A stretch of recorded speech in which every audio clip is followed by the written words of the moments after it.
وعلیکم السلام ورحمت الله. محترم د مسلمانانو په کتابونو کې او په احادیث مبارکو کې په قرآن مجید کې دا مسله را نقل ده چې کوم یو سړی د پیغمبر علیه السلام په شان کې دا ګستاخي وکړي یا د پیغمبر دعوه وکړي نو دا سړی واجب القتل وي. فلپور دا سړی وجل په کار وي. د دې په وجه باندې دا کم سړی چې د دوه درې ویډیوګانې شته د هغې کې د خپله باندې ویلي و چې زه نبي یم او زه پیغمبر یم. د دې په وجه باندې د باندې کیس داخل شو، FIR پې وشو، دا جیل ته لاړه او په جیل کې تر اوسه پورې تقریبا 2 کال نه دا مقدمه را روانه وه او دا هم په دغه خبره باندې ټینګ ولاړو. د سره د امریکې نشنلټي ورسره ده، د هغه ځای کارډ ورسره دی، خو بیا هم چې کوم دی دته سزا نه میلاوېده. د دې په وجه باندې دغه کوم غازي خالد چې دی دا عدالت ته دننه شو، په عدالت کې دغه سړی دا مردار کړ ځکه د پیغمبرۍ دعوه کړې وه. د پیغمبرۍ دعوه چې کوم یو سړی وکړي د وینه هدر ده، د دې هېڅ قیمت نشته.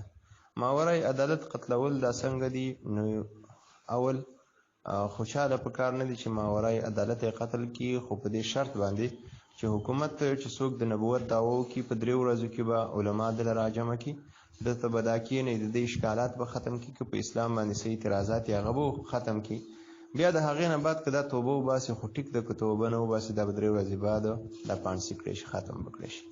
نو دا د حکومت خپله غلطي وه چې د 2 کالو نه دا د ګستاخي رسول ځان سره ساتي.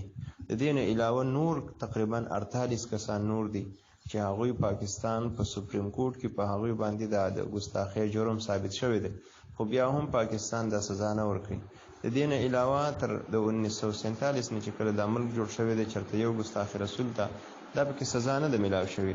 نو د دې ټولو په تناظر کې عدالت چې کومه فریضه ده هغه نه ترسره کوي، یا د بهرنیو ملکونو د دباو نه یا په خپله باندې د دوی د اسلام سره مینه نشته، د دې په وجه باندې هغوی خپله فریضه سرته نه رسوي. نو بیا که یو سړی دا مسلمانانو جذبات دا مجروح شي، نو چې ته د الله جل شانه د قرآن د احادیثو مبارکو خیال نه ساتي، نو که یو سړی راشي او هغه بیا ستا قدرې د انسان عدالت خیال نه ساتي، د الله تعالی خو ورته اجازت ده چې دا سړی مړ کړه. د دې په وجه باندې دا په دې باندې ګناهګارېږي نه. نو کوم کار چې غازي خالد کړی دی ټیک یې کړی دی، ماورای عدالت وجل دا په احادیثو کې ثابت دي. پیغمبر علیه السلام د یو یهودي او د منافق فیصله وکړله، ول داسې کار دی چې دا سیز دا د یهودي کېږي، د فیصلې نه بعد ورته وي، او منافق مسلمان ته وي ستانه کېږي. هغه منافق ورته وي زه تا سره دا فیصله نه منم، راځه چې زه عمر له. نو ګوره په اسلامي عدالت کې فیصله وشو، عمر رضی الله عنه له راغی. عمر رضی الله تعالی عنه ته وی ویل زمونږ فیصله وکړه، خو هغه یهودي ورته وی چې یا امیر المؤمنین زمونږ فیصله ګوره پیغمبر علیه السلام کړې ده، زما په حق کې کړې ده.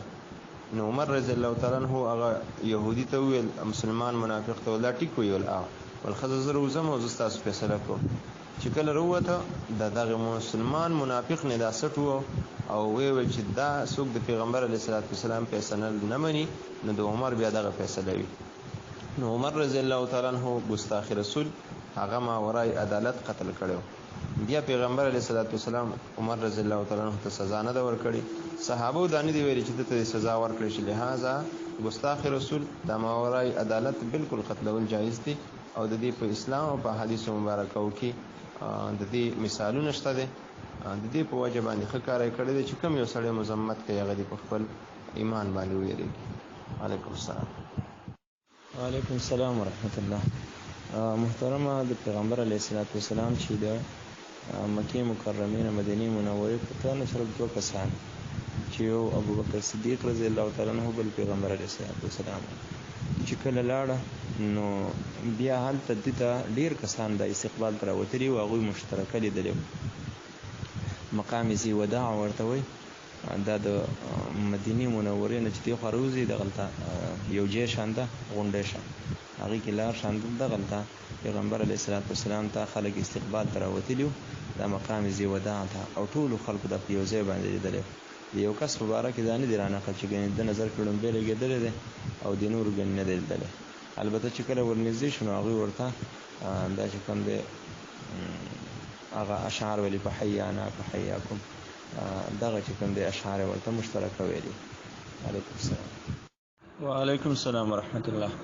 محترمه بالکل که د یو سړي دا پلار مو وفات شوی، مور بیبي مو وفات شوی، نی وفات شوی، نیکه وفات شوی، مطلب په خاندان کې څوک دا اهل خاندان ولا وفات شوی، دا هغوی ټولو د اړخ نه دا یو قرباني ونیسي او دا وایي چې د دې ثواب چې کوم دی ټول د وربخښم بالکل کولی شي. که صرف د یو مرده د اړخ نه کوي نو بالکل یې کولی شي، دا جایز دی. وعلیکم السلام ورحمت الله. محترمه د اختر چې کومه واجب قرباني وي دا د درېیم ورځې د ماښام اذانونو پورې کولی شي، چې کله لمر پرېوځي بیا قرباني د هغې نه بعد نشي کولی. وعلیکم السلام. وعلیکم السلام ورحمت الله. محترمه که چېرته دا ویلي چې دا به زه پس د مرګه ځان پسې خیراتي کوم، نو دا خو بیا په دې باندې لازم نه دي چې مطلب دغه سانډه یا چې کوم دی دغه پیسې دا په ځان پسې خیراتي کول دا لازم نه دي. او که چېرته دا به چې خپله زندګۍ باندې زه خیراتي کوم نو دغه ویلي چې یاره دا به زه مطلقه خیراتي کوم، اوس یې خرڅ کړی دی، نو دغې پیسې دغه اول دی محله کې وګوري، غریبانانو ته دې ورکړي، هغه کارونه دې پرې وکړي چې کوم کاري خیر کارونه وي. غریبانان دي، کونډې رنډې دي، یتیمانان دي، د ټولو نه لومړی جومات مدرسې د کعبې جوړول نه لومړی دغه خلک دي. د دغې خلکو چې کله ضرورت برابر شي او پوه شي چې یاره دلته زما کلي ګاونډ کې اوس کونډې رنډې دا ختمه شي، نو بالکل جومات کې ورکړه، مدرسه کې چې کوم نږدې جوماتونه وي مدرسه کې، یا که لرې جومات او مدرسه وي د هغې ورته ضرورت وي د هغې ضرورت دې پرې سر کړي. وعلیکم السلام. وعلیکم السلام ورحمت الله. محترمه د حمام کې یا لیټرین کې علما د چارندام کول د دې د وجې نه منع کوي چې عموما اکثر هلته دا څاڅکي چونکې ځای خو لاندې بالمازه وي، هغه څاڅکي راشي او کپړو ته ولګي یا چې کوم دی بدن ته ولګي، د دې د وجې نه وایي چې دا نه دي کول پکار.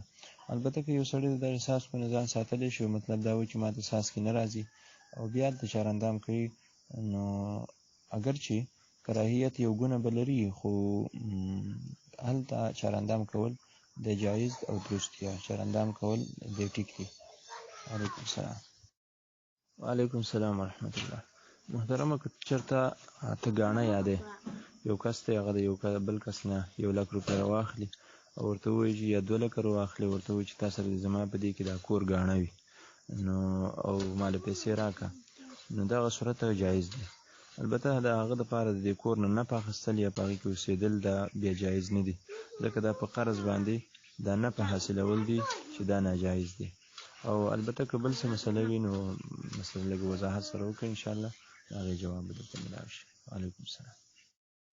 وعلیکم السلام ورحمت الله.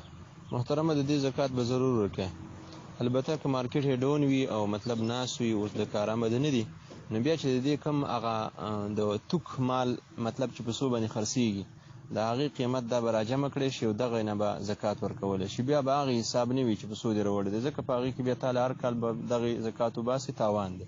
نو دغه ټول مال چې راغونډ کړي دا دې راوړی دی په 10,000 روپۍ دی، اوس دا خو چونکې مارکیټ وخت هم تېر شوی دی دا د کار نه دي، نو دا ټول کباړ کې چې یو یې سوي چاله په توک ورکوي نو 100 روپۍ به نه دي، بیا هغه دا 100 روپۍ ورسره ملګري کوه، د دې نوي مال سره چې کوم دی دا پیسې جمع کوه، او نور مال چې کوم بدلیږي را بدلیږي نو د هغې دا مسله ده چې بیا دې په څو راوړی وي، نو مطلب چې په څو باندې خرڅېږي په بازار کې درمیانه قیمت چې کوم وي نو بیا به هغه حسابې او هغه چې تا په څو باندې راوړی دی یا د توک مال په هغې سره حسابول دا بیا جایز نه دی.